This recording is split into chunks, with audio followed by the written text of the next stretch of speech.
always get a little nervous with reporters around.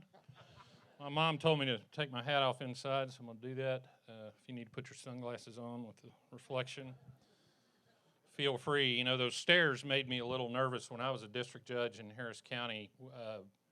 We're in the old courthouse, and the bench was elevated, and there were a couple of steps up to the bench. So the jury, thankfully, was not in the box, but all the lawyers were ready. We're coming back from a break. It's a true story. And I stepped on my robe, and down I went. And I'm sure at least some of the lawyers wished I'd have stayed. Thank you all so much for having me here. This area of Texas is so full of history. I complain all the time about the urbanization around Houston of places that a few short years ago, and by a few short years I mean my lifetime, were kind of out in the country where I would hunt ducks and et cetera. But what's so interesting to me about this area, and by this area, it's sort of like saying the other day, I mean a big, you know, generally west of Fort Worth. Because remember, I'm looking at it from Houston, so it's a long way away. But y'all have been through this before. Now, I know you're going through it now, which is good news for our builders and our real estate lawyers, but you did it in the 1800s. And it was, when Granbury was founded, and even before then, it was the settlement westward that created so much of the rich history that we now need to remember and celebrate in this area. And of course, it collided with the Indian frontier, which we're going to talk about. And when you get a frontier anywhere, you always get exciting history that shapes everything that comes after it. And that happened right here. And I love especially how proud y'all are of your history. Please don't ever stop. The best way, the absolute best way to incorporate the 1,000 or so people that move to Texas every day, the best way to make them Texas is teach them Texas history.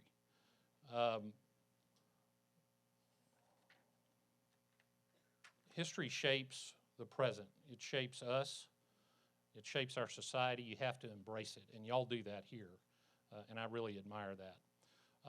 Let's see if this is going to work. It worked. Thank you, boys. Appreciate it. I'm especially pleased to come talk about one of my favorite subjects, the Texas Rangers. Texas. I mean, aren't we lucky to be Texans? Do you notice that we go through several periods of booming growth, but we never seem to lose anyone? Now, that hadn't always been technically true, but for the last 125 years or so, it certainly is. And, of course, when I was growing up, it was all the geologists from the Midwest coming to Houston to work for the oil companies. Now it's folks from California and other places fleeing government. We're on video. I'm going to watch my language. Fleeing things that are less desirable. But if you think about it, Texas has really always been that way. And to my mind, Texas is the perfect embodiment of the American ideal, at least as they thought about it in 1776, a society and a government that provided a way for anybody to come here and prosper, that would unite people of different backgrounds, beliefs, and cultures, and make something better from that. And the key word in all of that is unite together to build a society where anybody could make it, if depending on your talent, your work ethic, your education. We did that. And Texas in 2023 is a product of so many different cultures. Spanish, American Indian, African, German, Polish, Czech, you name it. And all of these groups have contributed so much to Texas, and Texas has done a wonderful job of incorporating features from those different cultures into our fabric and calling it Texas. And all you got to do, if you don't believe me, think about music and think about food, okay? And you will figure that out. I don't eat tamales on Christmas because my mom's people came from Germany, but I eat tamales on Christmas. And Texas is the most richly diverse society in this country. And I mean, when I say diversity, I mean the good kind, where everybody's working together to build something. We are just so very blessed. So the big question, you didn't know this was going to be a sermon, did you? We're going to get to the Rangers. The big question is, how do we keep it? What was left out of that introduction is I'm now president of the Texas State Historical Association through an accident of governance. And so I'm doing a little preaching here. But the key part of keeping Texas, Texas and preserving that ability to incorporate all that diversity is our history. It's our past, what actually happened in the past that shapes our present. and it's our memory that shapes our identity. Now, those are two different things, past and memory, but when you add it together, you get the history. So the past can tell you what was good, tell you what was bad. Memory, and the memory part of history can tell us who we are when we're at our best, and it can tell us what we need to avoid. But no matter what the lesson, it needs to be preserved and shared and passed down. But you have to be careful because that can get off track. It's an important thing to do, but it can get off track. And the way it gets off track is people try and put our present day values on the past, and that just doesn't work. It's called presentism in the business, and it's a failure. Now, this is not rocket science. I mean, you can't judge someone's actions or norms or laws by today's standards. You may think that something happened in 1850 was not a good thing. Well, that's fine according to our values and our laws, but that doesn't really help us to judge that. You have to understand it in the context of the time. Let me put it another way. If you're a historian, the thing that you need to do, the skill you got to develop, is to see the past through the eyes of the people that were participating in it. It's not easy, but that's important. And so the solution then, when you run into a problem in our history, and there were a lot of problems in our history, the solution is not to tear down a statue or rip up a book or something like that. It's to reveal more stories, do more history.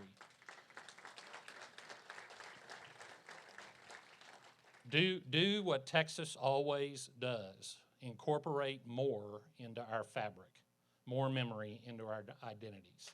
It's not about politics. All right, so tonight we're going to talk about some things that actually happened.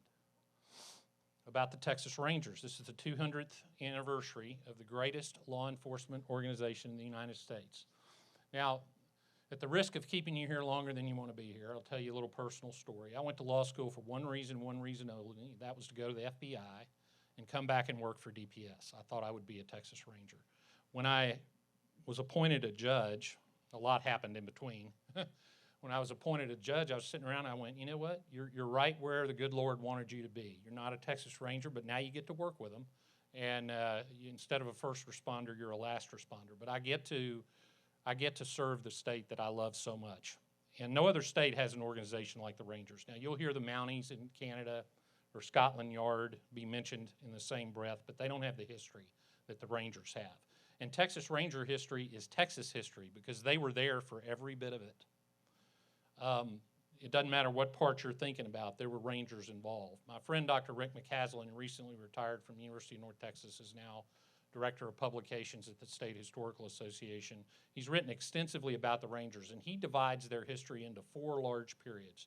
The first one, antebellum, he calls it, from the founding till right before the Civil War, and that was mostly a military function, and Rangers performed as a military unit. Then he talks about the Frontier Battalion era from 1874-ish to 1902-ish. And the Rangers were fighting on the western frontier, protecting the settlements from Indian raids, scouting, etc., which was also a military function. The Ranger Force, 1902 to 1935, which I call quasi-military because though you had most of Texas fairly settled and the Rangers beginning to perform a law enforcement function most of the time, you had areas of Texas that looked a lot like they did in wilder days. And then from 1935 on, they've been part of the DPS, which is our last era. And to talk about the Rangers, you got to start out with thinking about what a Ranger is. Well, since I'm a lawyer, I will tell you Ranger is one who ranges. Yep, thank you. Good night. Ranging was a descriptive term, and it goes back to the 1600s, 1700s, where the Rangers were lightly equipped, very mobile, quick reaction kind of people. They would take the fight beyond the battle lines, beyond the enemy lines sometimes, and that was the origin of Ranger.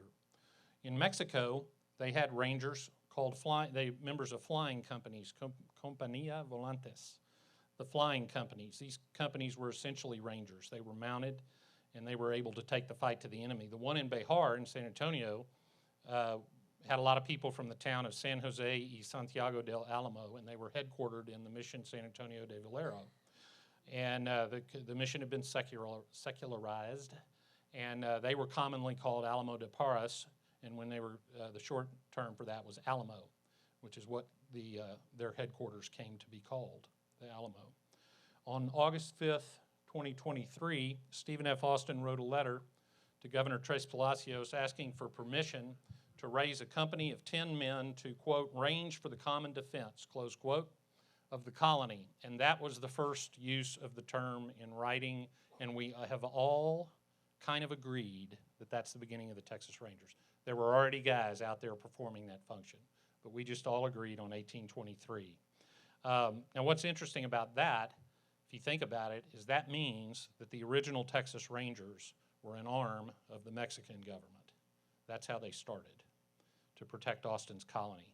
And one of the remarkable things about the Rangers is how they have evolved as Texas has evolved and as Texas's needs have changed. So I want to take a couple of examples from Dr. McCaslin's time periods and highlight for you what makes the Rangers so unique and so interesting. So as you hear these stories, think about how Texas's needs have changed throughout history and maybe how they haven't and what we might be facing in the future. So let me talk first about the antebellum period.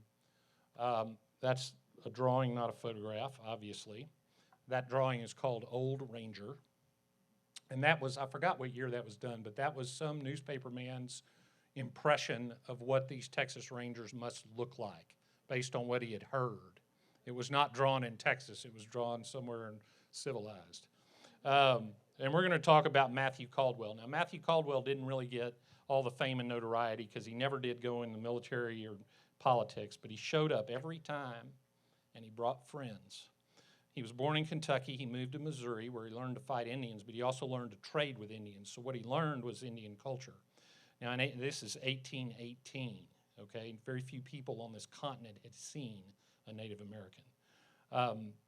He came to Texas in 1831, and he settled in DeWitt's colony, and he received a land grant southwest of Hallettsville, present-day Hallettsville. He didn't live on it. He lived in Gonzales, which was the capital of the colony.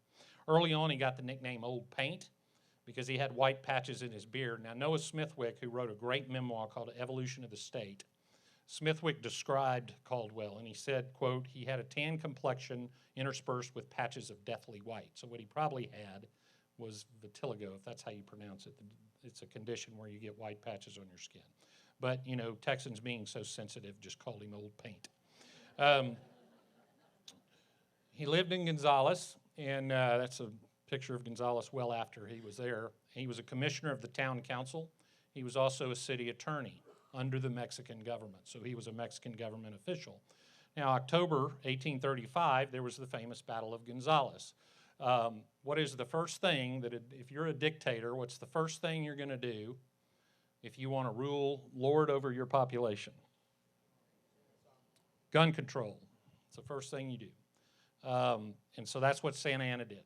And he said, you're going to give us the cannon back that we gave you to protect the community against Indians. And you know what they said. They made a flag that said, come and take it, put the cannon on it. And the Mexican officials, about 100 troops came and tried to take it and got shot. A couple of them got killed. And Caldwell was sent to go gather volunteers for this coming battle. And he rode off and came back with 100 people for this battle. So that became known as the Lexington of Texas, and Caldwell became known as the Paul Revere of Texas for bringing all those people. He was obviously a good salesman. He was present at the siege and battle of Behar in December of 1835.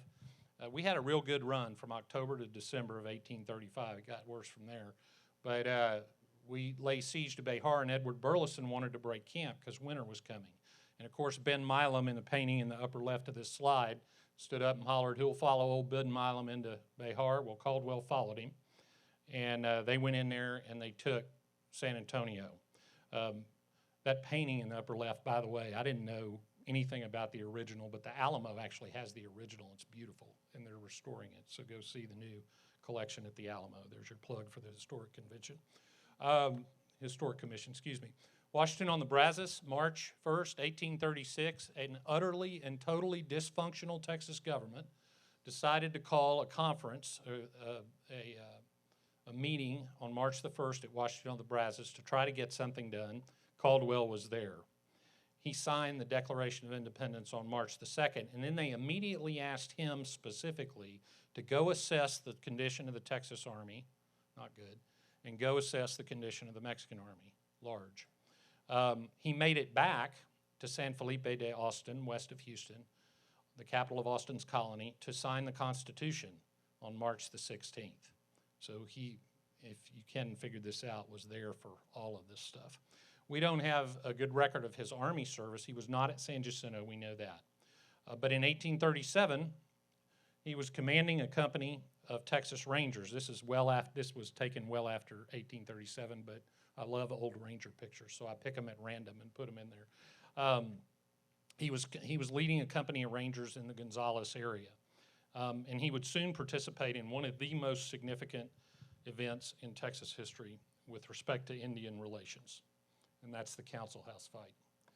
On the right is a life-size statue of a Comanche warrior. I'm part of something called the American Law Institute, and my working committee that I'm a part of is the Law of American Indians. I spend a lot of time on Indian issues, old and new, history and modern. If you read anything about the Comanches or know anything about the Comanches, they were the best light cavalry maybe the world has ever seen. And if you saw that on the right, that's in the Whitty Museum, if you saw that, you were about to die. You only hoped that it would be fast. So that was a real problem for Texans. And you know all the stories, the raiding, the taking of captives. They would take children as captives of a certain age, and the reason was simple. They needed to repopulate the tribe. They agreed to some peace negotiations, however, in 1840. So the deal was they were coming to San Antonio, and they would bring all their captives, the Comanches, and we the Texans, would negotiate peace. Sounds good. Well, they were afraid they wouldn't bring all the captives. So they sent part of the army to San Antonio. 12 chiefs come in with one captive, Matilda Lockhart, who was horribly disfigured and began to tell tales of what had been done to her. She also told them that, by the way, there are a lot of other captives and they're west of town and they're going to bring them in one at a time and try to get a higher price for it. Great economic decision, very bad diplomatic decision. They're all in the council house in the upper, I'm sorry, it's hard to see. The council house in San Antonio is called the Casa Realis, the government headquarters. It was the courthouse and kind of the meeting house, et cetera. It was across from San Fernando, across from the main plaza, and there's a convenience store now there. But so the 12 chiefs are in there with a bunch of guys, including Matthew Caldwell. And the chief that spoke for the group was named Muckwara. And Muckwara said, "This is the only captive we have. The rest are with other bands." And then in a masterful negotiating tactic, the Texans didn't say a word. And he spoke again. And he said, "How do you like the answer?" At which point he was informed that all the 12 chiefs were now captives of the Texans until the rest of those captives came. And that's when the fight started. Now, I don't know how many of y'all have fired black powder guns, but you can imagine in a room much smaller than this, made out of adobe, everybody's firing their black powder weapons at one time, so nobody could see anything, much less hear. The fight was on. Caldwell was there. He was unarmed for whatever reason. The story is he grabbed a long gun from an Indian who had grabbed it from one of the guards, shot the Indian, killed him, swung the gun at another Indian, killed him, broke the gun doing so, and started picking up rocks and fighting with those. That was Matthew Caldwell in a nutshell. He was shot in the leg, but he survived. I say that was a very important time because it begat the Linville raid. Shortly, almost a year after, the largest assembled group of Comanches known in history came down from the Panhandle all the way to the coast, south of Victoria, raiding. They looted Linville, which was a trading port city. And when they finished looting, they started going back north. Matthew Caldwell knew exactly where they would go. And so he sent everybody to a place on Plum Creek, everybody being the militia that was raised in haste, to a place called Plum Creek near present-day Lockhart. Caldwell was exactly correct. He ceded command of the force to the general of the army, Felix Houston. The men did not want him to do that, but he did it. And but when he knew it was time to charge, he told General Houston, "Hey, it's time to charge." And they charged, and they routed the Indians in a running fight from about Lockhart to about present-day Kyle, Texas. it would have been over sooner. Kyle, I-35 runs through Kyle, so it would have been over real fast if they'd run into that, but it wasn't there yet. So, but they win the battle, and the reason that was so important, was it moved the Comanche frontier north, okay? And that was really an important thing. Some authors have said it broke the back of the Comanche Nation, not quite, but it was a very significant event, and Caldwell was there for the whole thing. He was also present at the Santa Fe expedition. Are you getting an idea that these Rangers were pretty tough? He was on the Santa Fe expedition, so he survived not only the travel to Santa Fe, he survived marching as a prisoner from Santa Fe, New Mexico to El Paso, at which point he caught smallpox, and he survived that too. When General Wall from Mexico invaded San Antonio in 1842, Caldwell commanded men in the Battle of Salado Creek, which ran the Mexican army back out of Texas for what was then the second invasion that year. He died not long after that. He was just worn out, but he is an excellent example of the toughness that those times in Texas required, and he set the tone for the later Texas Rangers. All right, we're going to go local here for a minute. On the right is John Salmon Ford. They called him Rip. And so we're going to talk about the Frontier Battalion for a second. And this period is characterized by the two frontiers of Texas, northwest and south. To the south is the Rio Grande, of course, and the Mexican border. And there's never been a time in history from 1836 to November, what is it, the 9th, the 10th?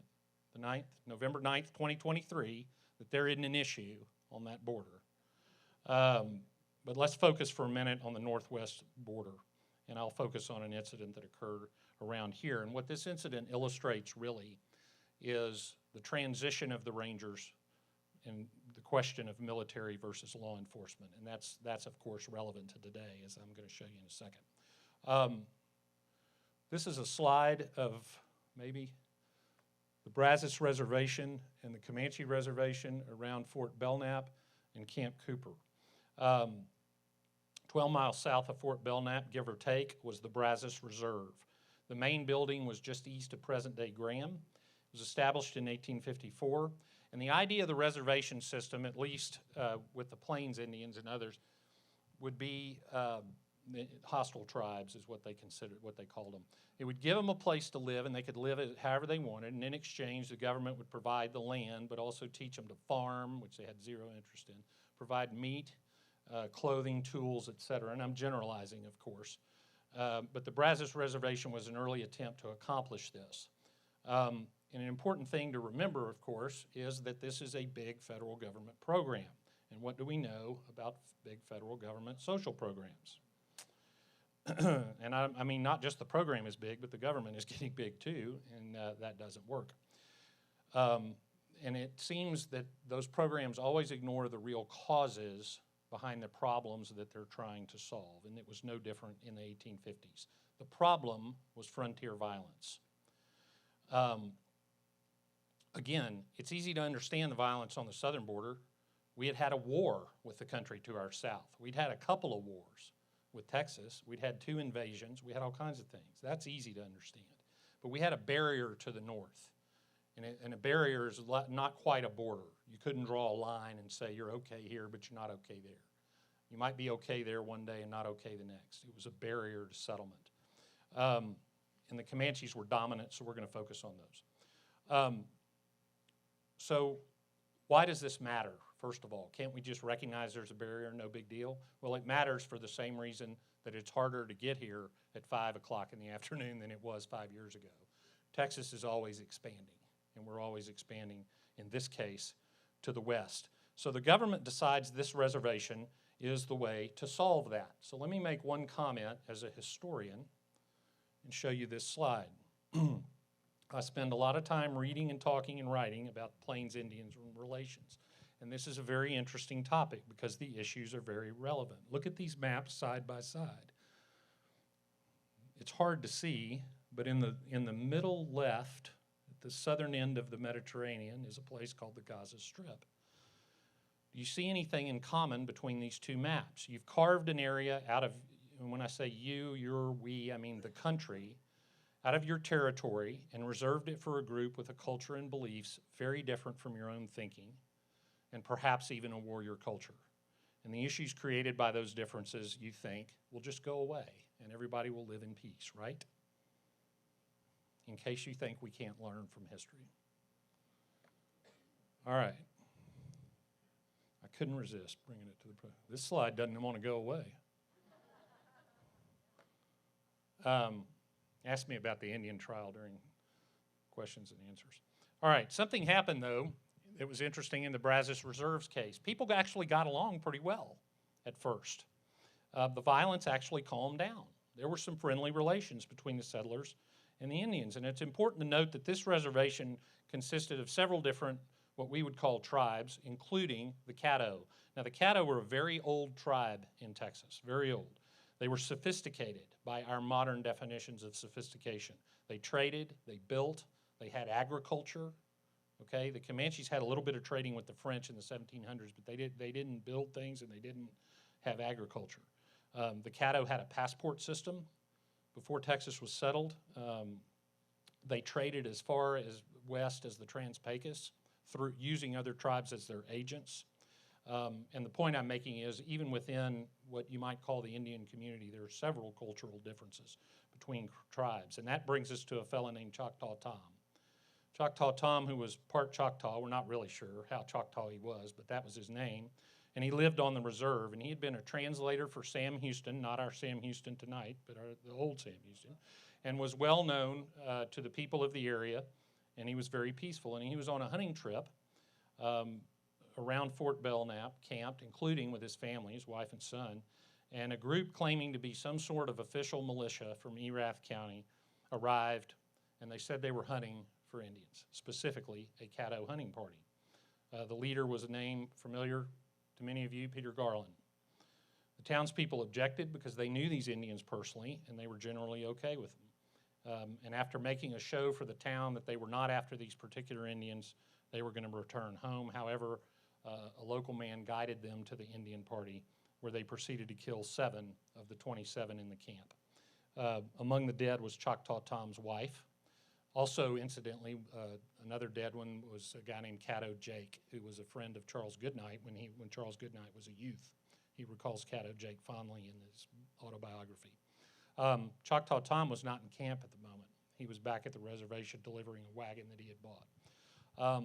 Despite Garland's claim that the Indians fired first, 2 separate people went and looked at the scene and recorded that the Indians were generally dead where they had been sleeping. The townspeople flew into a rage.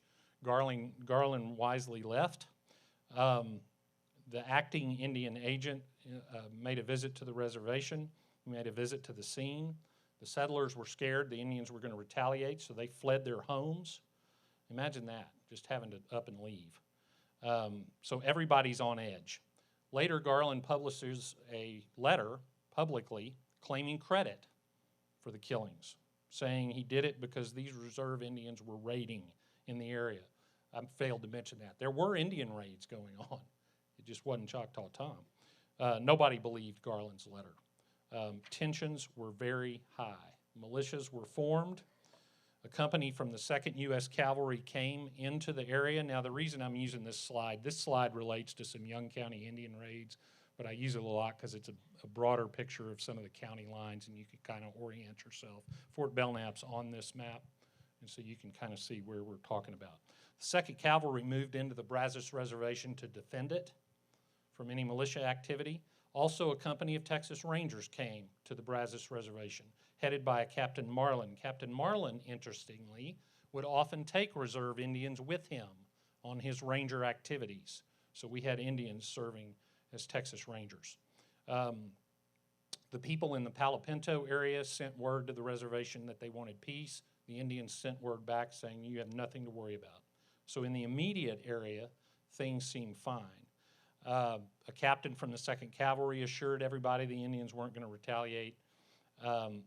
But the scope of the Indian raiding activity was larger than just that local area where everybody knew everybody. So you can see the problem. How do you know who it is? You're not going to go out and talk to them. So how are we going to solve this? Well, there were 2 large components. First, there needed to be assurances that the Indians weren't going to retaliate. Second, Garland had to be brought to justice, and each seemingly depended on the other. So it was quite a problem. 3 commissioners were appointed. George Erath was one of them. They visited the reserve, and they calmed down the tensions on the reservation. However, after that meeting, Erath himself suggested to the governor that the Comanche Reserve, which we hadn't mentioned in a while, be closed because they seemed to be aiding what they called northern Comanches in some raiding activities. And Erath was probably right about that. But he also advocated for closing the Brazos Reservation because he said the townspeople are never going to trust the Indians. Irreparable damage has been done. So you can see, again, the problem and how complicated this is. To the settlers, all the Indians were the same. The number of people who really knew the difference were very local and very small. So what about Garland? By the way, his daughter, Sue, married Mr. Nutt and lived in the Bridge Street History Center. So Peter Garland himself was probably in that house at some point. So what do we do? Well, this illustrates that important time in Ranger history. There was a company of Rangers in the area. This is Rip Ford in his Confederate uniform. And they were attempting to interdict Indian raids from the north. They never, in 6 months, never encountered a Comanche. Their commander was Rip Ford. Again, his name was John Salmon Ford. He got that nickname Rip supposedly in the Mexican War because when he would send death notices for his company, he would sign it, "Rest in Peace, Ford," which people shortened to Rip. He had a tremendous career as a soldier, a ranger, a politician, a newspaper editor, and even published a book. He published the first book of laws of the state of Texas in 1845. And I happen to have one which is for sale, and talk to me after. No, I'm kidding, it's not for sale. He was no ordinary ranger. So the Indian agent was named Robert Neighbors. And Governor Runnels issued a proclamation warning against retaliation for this Choctaw Tom situation. Neighbors tried to get Peter Garland indicted on federal charges, but the U.S. attorney in Austin said no because the incident had happened off the reservation. Around this time, Ford happened to be in Austin to see the governor, and he ran into Neighbors, and they knew each other. Neighbors got Ford to agree to arrest Garland if Neighbors could get a warrant. So Neighbors goes to Waco because he knew he wasn't going to get one locally. He gets the judge in Waco to issue an arrest warrant for Garland and his men. Incidentally, these are the little digressions I love about Texas history. The judge in Waco was named Nicholas Battle.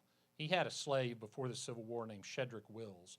After the Civil War, he saw to it Wills was educated. Wills became a city councilman in the city of Waco after the Civil War, former slave. Wills' great-great or great-great-great grandson was the first African-American Chief Justice of the Texas Supreme Court, Wallace Jefferson. Good friend, good historian, great guy. So he issued a warrant to Ford personally, which is very unusual. Ford, however, refused to make the arrest. So Neighbors was furious. In fact, Neighbors never forgave Ford for that. Ford said, look, the Rangers are a military force. We're not law enforcement.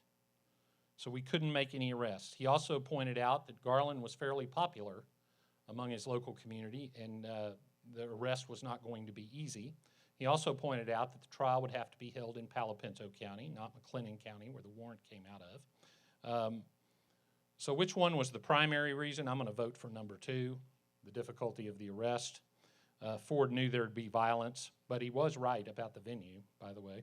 But the military comment was very interesting. Were they a military force? They were certainly performing a military function, at least on the frontier, but what about in the settled areas of Texas? Well, in the settled areas of Texas, you didn't see Texas Rangers. And so you didn't have them performing law enforcement functions. So what do you do in this situation? Well, the governor called Ford, didn't call him, he wrote him, sorry.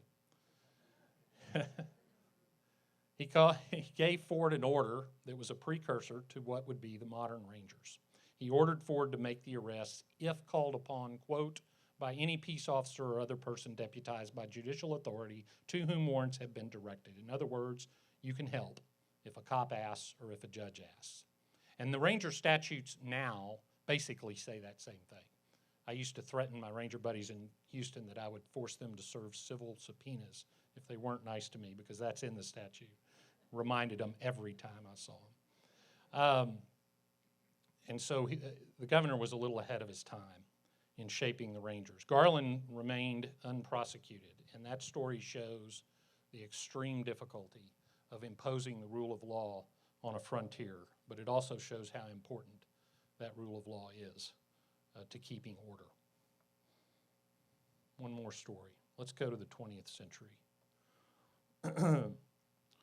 The Ranger Force. It was during this period that the Rangers started to be viewed as more of a law enforcement organization. But what did law enforcement really look like? Well, that depended on where you were. And it's really important to remember that when you're discussing Ranger history. What was needed in Houston, what passed for law enforcement in Houston, was very, very different than what passed for law enforcement on the southern border, for example. Hamer grew up, this is Frank Hamer. Hamer grew up a cowboy. He became a Texas Ranger in 1906. He worked on the Mexican border, so he saw that during a very tumultuous time. He resigned to become the marshal in the town of Navasota near Houston, which needed cleaning up, which he did. And then he served for a period of time in Houston as a special deputy police officer. He rejoined the Rangers in 1915 and was assigned back to the border in Del Rio. And here's what he faced: arms smuggling, bootlegging, banditry. During this time, the Mexican revolutions were pouring over the border into Texas, and nobody on the American side of the river was safe. The Rangers were thrust back into that military role, even though they were there as law enforcement. And they've been criticized harshly for some things that happened down there, and some of that's justified, some of it's not. There was an investigation of Ranger conduct in 1919 by a state representative named Canales, and Canales accused Hamer of threatening him during this investigation. I have no doubt Hamer did exactly that. And if he was standing here, he'd probably say that in words that are not acceptable. The border was a very dangerous place. He would go on in his career to face down lynch mobs in East Texas. He would clean up oil towns and generally make life very difficult for lawbreakers. And he would retire as a senior captain of the Texas Rangers. But that is not what he's most famous for. In 1934, the head of the Texas prison system asked him to come out of retirement and track down the two most notorious outlaws of that time, Bonnie Parker and Clyde Barrow. And despite some portrayals of these two, they were serial killers. There's no other way to put it.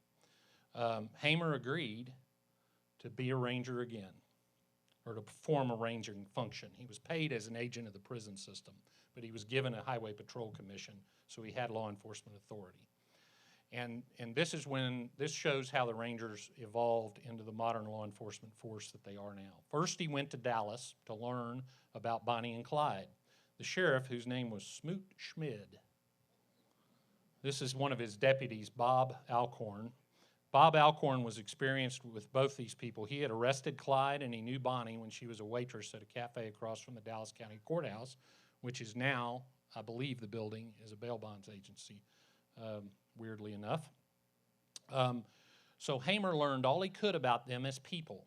And then he began to pattern their movements because they moved all the time. He figured out that they tended to run a circle from Dallas to about Joplin, Missouri, down to Louisiana, and back to Dallas. And they would deviate from this loop sometimes, but not often. Now, he did not immediately jump into this gorgeous 1934 Ford and start chasing him with a loaded gun to see if he could shoot him. He did what most of the Rangers I know do. He sat and he thought about it.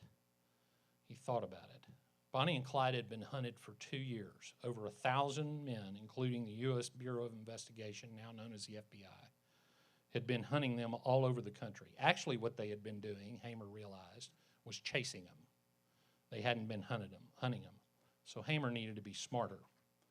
He determined the one place that they hadn't killed anybody or drawn much attention was Louisiana. Well, it just so happened, by the way, Clyde broke out of prison a few years before this. That's kind of started this rampage. He broke out of the East Ham unit, now called the Dale Wainwright unit, in East Texas. One of the gang members that ran with Bonnie and Clyde and was involved in that prison break was named Henry Methvin. Henry Methvin was from northern Louisiana, not that far from Dallas, the way Clyde drove a car. And sure enough, Hamer discovered that Bonnie and Clyde had made several purchases in Shreveport, Louisiana. So he goes to the sheriff in Louisiana, a guy named Henderson Jordan, that's Sheriff Jordan, and let him know to be on the lookout for Bonnie and Clyde. Hamer heads back to Dallas in that gorgeous 34 Ford. He interviewed another escapee from that famous prison break, a guy named Hilton Bybee. Bybee's information proved Hamer mostly correct on his patterns and how Bonnie and Clyde ran.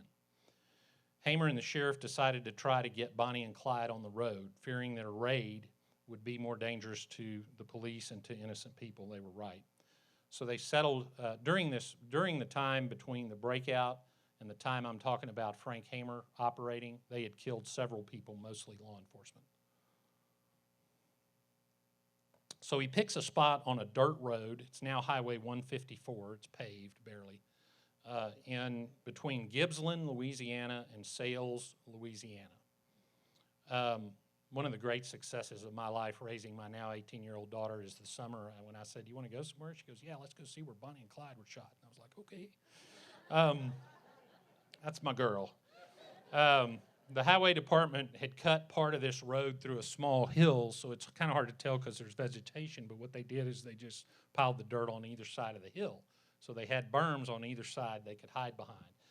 So May 22nd, 1934, Sheriff Jordan calls Frank Hamer. He says, "Come to Arcadia, Louisiana, and bring your men if you can." They were coming back. Bonnie and Clyde were coming.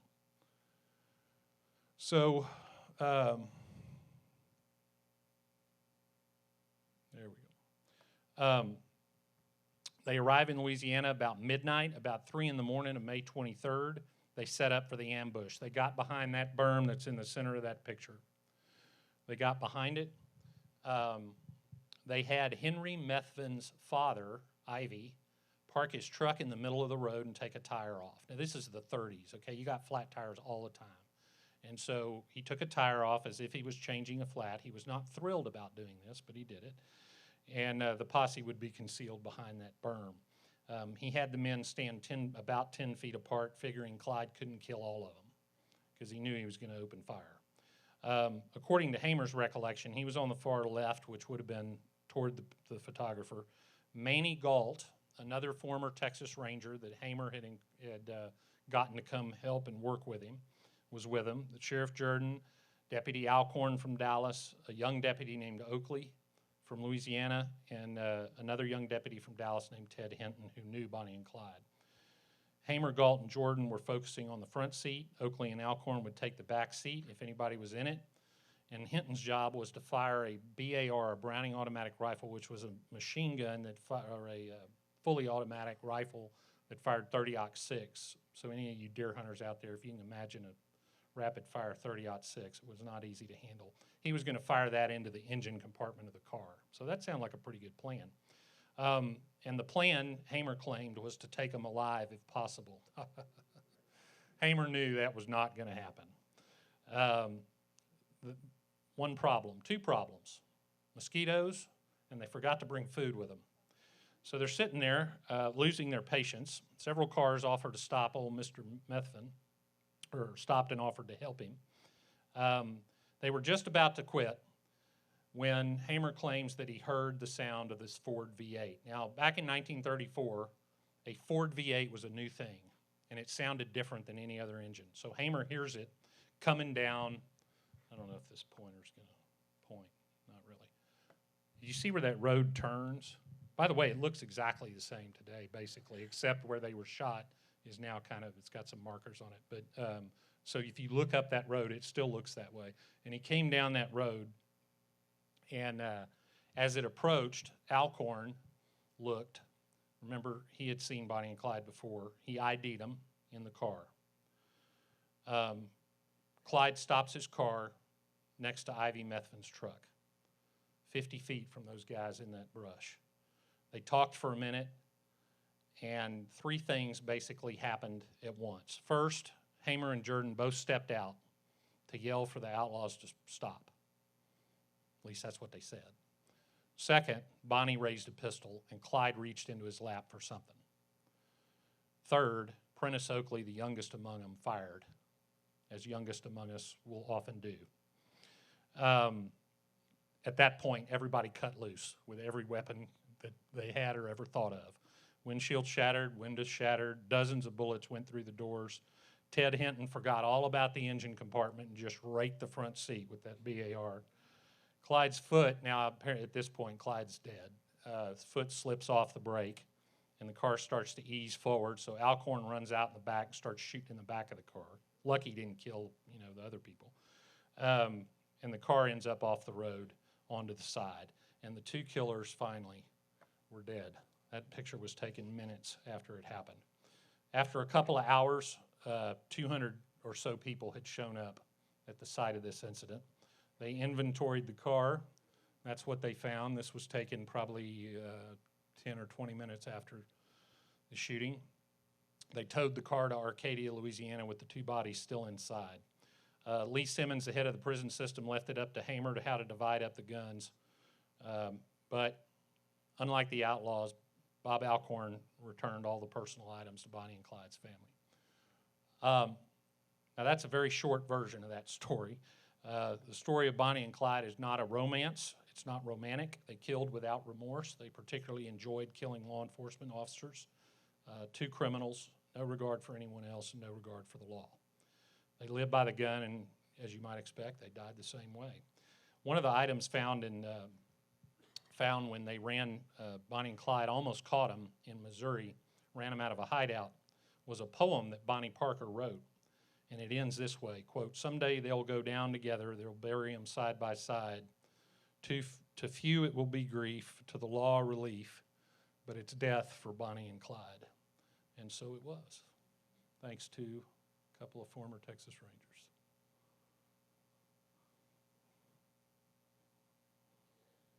All right, they're not buried side by side, but they are both in Dallas. All right, let's say a word about the modern Rangers, and I'll be glad to have a discussion or take any questions. The DPS era started in 1935. The legislature created the Department of Public Safety by combining the Highway Patrol and the Texas Rangers. That created the Department of Public Safety. During this time, the border had started to calm down, and their function began to look a lot like it does today. Today, there are 172 authorized Ranger positions. They're not all filled. They're divided into 6 companies plus a headquarters company in Austin. To become a Ranger, you have to have 8 years of law enforcement experience, 4 of which has to be at the DPS. There are some special divisions within the Rangers now. They have a tactical team. They have a sexual assault kit initiative trying to reduce the backlog of rape test kits, which is a surprisingly, shockingly, really big problem in the state. They have a cold case unit. I was talking to somebody earlier about this. I interviewed the chief of the Rangers at an event in Austin this summer, and he said they had solved 18 cold cases. And I don't mean chilly, I mean freezer cold cases, 30, 40, 50-year-old murders, using some genealogical components, but also DNA, 23andMe. So when you do 23andMe, your DNA is being reviewed by every law enforcement agency in the country. They also have an executive protection unit which protects the governor. For a period of time, they operated the only crime lab in Texas. They had the first crime lab. They're authorized to operate in any county. They typically work on cases that other agencies can't handle because they don't have the resources, or there's conflicts in jurisdiction, or it's politically sensitive. Oh, they also have, I don't like to think about this, but they have a public corruption unit so that specializes, unfortunately, a lot of us public officials are corrupt, I guess. So they spend that. Let me tell you one quick story about the modern Rangers, and this guy right here, because he's a friend of mine. We played high school baseball at the same time for 2 different high schools, very close to each other. Name's Drew Carter. He's a guy that negotiated the surrender of a serial killer named Resendez, who had killed people across the state, including in Houston, had fled to Mexico, and he actually talked him into giving himself up, and in very Old West style met him on the International Bridge coming from Mexico. But that's not the story I want to tell you. My wife had her ID. This is back in I was a young judge, early 2000s, and wife got her ID stolen. And so I built a little file on it. got her social security number, bunch of credit cards in her name, all that kind of stuff, old school ID theft. So I called the ranger captain. I said, look, this is not your kind of deal. I said, but HPD won't even take it, and, I'm a judge. He goes, okay, no problem. So he sends Drew over, because he knew Drew and I knew each other from our youth. And Drew is like, what the heck am I doing here? This is ridiculous. He goes, let me see what you got. Took it. He said, I'll call you in a week. He didn't call me in a week. He called me 2 weeks later. He goes, hey, I forgot to call you. He had busted a ring of 14 people stealing IDs in the Texas Medical Center, the largest medical center in the world. And not because the file was so good, but because the Rangers are so thorough. And that's the job they're doing for the state of Texas today. And that's a brief look at some of the history of the Texas Rangers. I encourage you to read about the Rangers, whether it's a biography or an anthology, because if you read about the Texas Rangers, you're going to read about Texas history. I also encourage you, the Ranger Bicentennial is this year. The final events are going to be this coming weekend, the 17th and 18th in Austin. There'll be a big gala. There'll be a day on the 17th, which is Friday, at DPS headquarters. You'll meet most of the Rangers if you go. They're raising money for a memorial for the Rangers, which there is not in the state of Texas, believe it or not. We are so lucky to be Texans, and we are so lucky to have the Texas Rangers. So thank you for having me tonight. I really enjoyed it, and I'll be glad to answer any questions here or in the reception.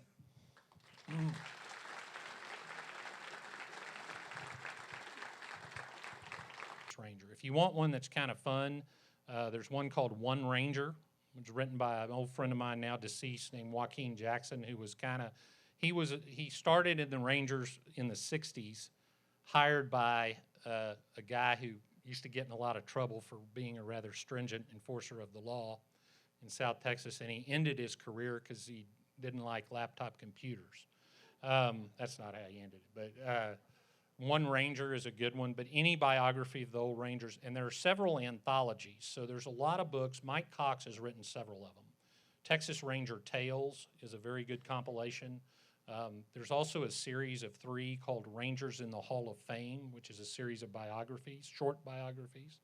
So if you get one of those, that'll kind of you'll find something that you want to do more research on.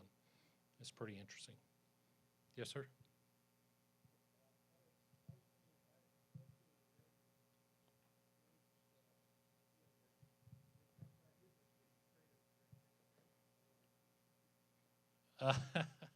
I don't know. Well, he should have been.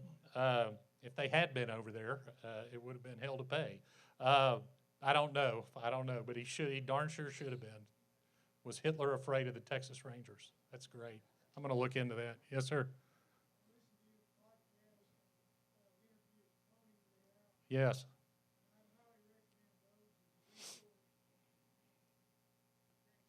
Yeah, so the 2, not the last episode, but the 2 before that of my podcast was an interview with Tony Leal, who was the youngest chief of the Rangers, the first Hispanic chief of the Rangers, and much to his detriment is a good friend of mine. And I'll go ahead and say this out loud to everybody because I told somebody earlier and I hadn't told anybody this, but that interview was conducted in Tony's office, and I had a script over here, and we had a couple of glasses of whiskey, and it had to be 2 parts because it was so long, and it was just he and I talking. And every now and then I'll try to steer him back somewhere, and he'll just go off telling stories. But it's a real good perspective on his career as a Ranger, what it's like to be one now, and what he got involved in. And he choked up a couple of times thinking about some of the stuff those guys have to deal with. Yes, sir.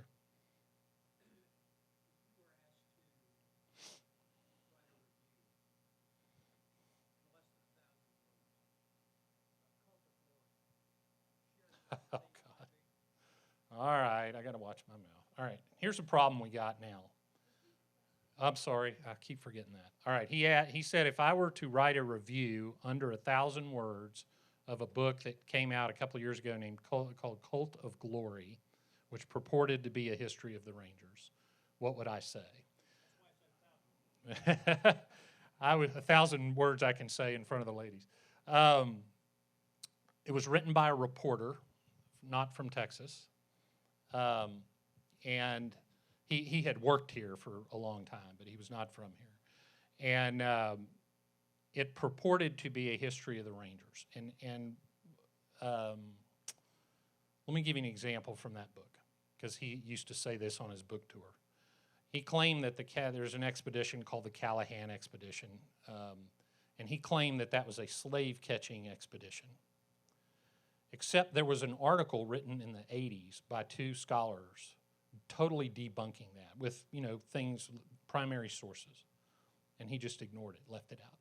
Just left it out. He knew about it. He just left it out. So that's not really how you do history.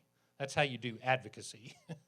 And so what we've got now in the country, and especially Texas, is you've got people that are not historians or historian adjacent even, writing books that are being marketed as history, but are not done in such a way that historians would do. And that's one of those books. And he didn't sell very many because the Rangers jumped on it. And yeah, it really, frankly, upsets me because I work really hard not to do that, even though I'm about to have a master's in history, but when I started this, I didn't. And but I know the difference between research and advocacy. Yes, yeah. Well, that's about as tame as I can make it.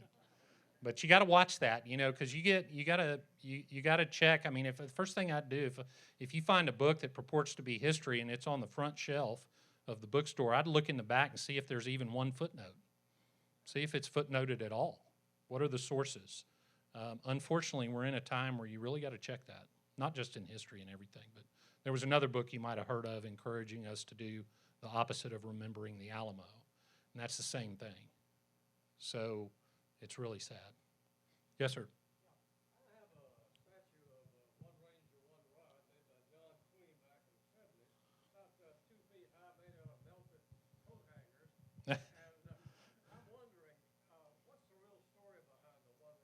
Well, there's a podcast episode on that done by a somewhat overweight judge from Houston. The story on that is there was going to be the heavyweight championship of the world held in Dallas, Texas in the 1890s.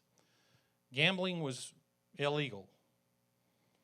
The legislature, under pressure from certain constituencies, convened to pass in a special session, the governor called a special session, Governor Culberson, to pass a law making prize fighting illegal also, which they did. They were going to build a 50,000-seat arena in Dallas just for this fight.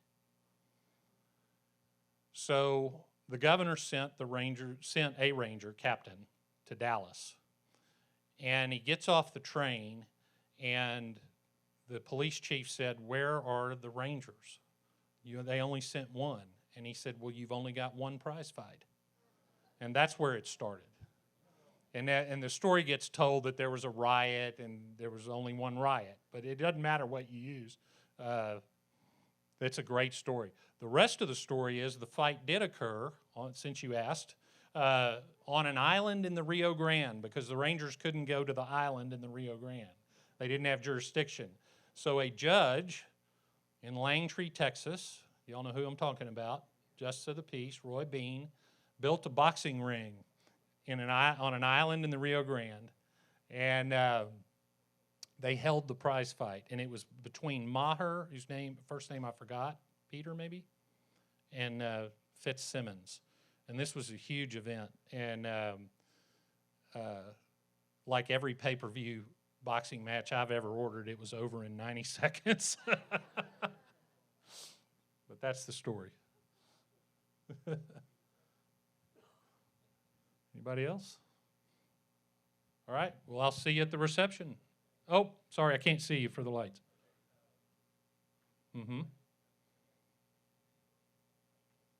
Oh, gosh, I'm not going to be able to remember the titles. Yes, there are. He's asking about the recapture of Cynthia Ann Parker in the Battle of Peace River, where Lawrence Sullivan Ross commanded some Rangers that hit an Indian camp, and one of the Indians turned out to be Cynthia Ann Parker, who had been captured as a youth in Limestone, what's now Limestone County, back in 1836, right?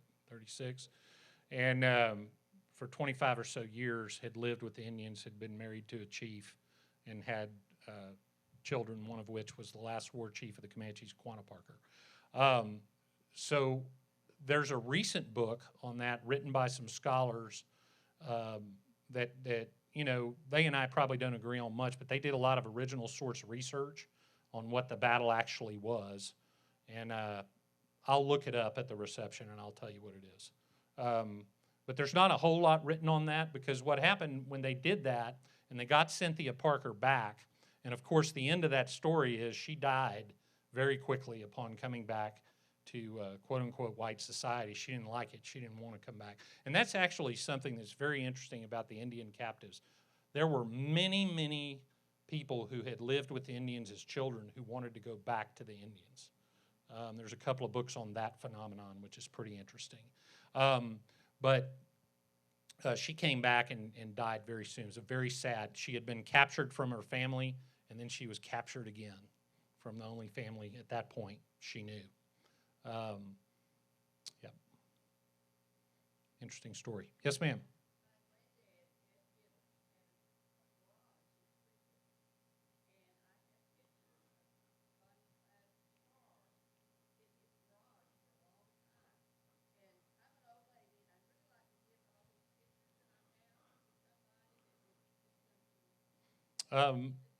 I think I'll be glad to take them. No, I would give them to the Texas Ranger Museum in Waco. They'd love to have them. They've got a lot of stuff from Frank Hamer, and I think they'd be safe there for sure. That car's still around. It's in Parhump, Nevada, at a casino. I can't remember the name of the casino. Yeah, that car was very popular. They took it around the country. Yeah. All right. Thank you all very much.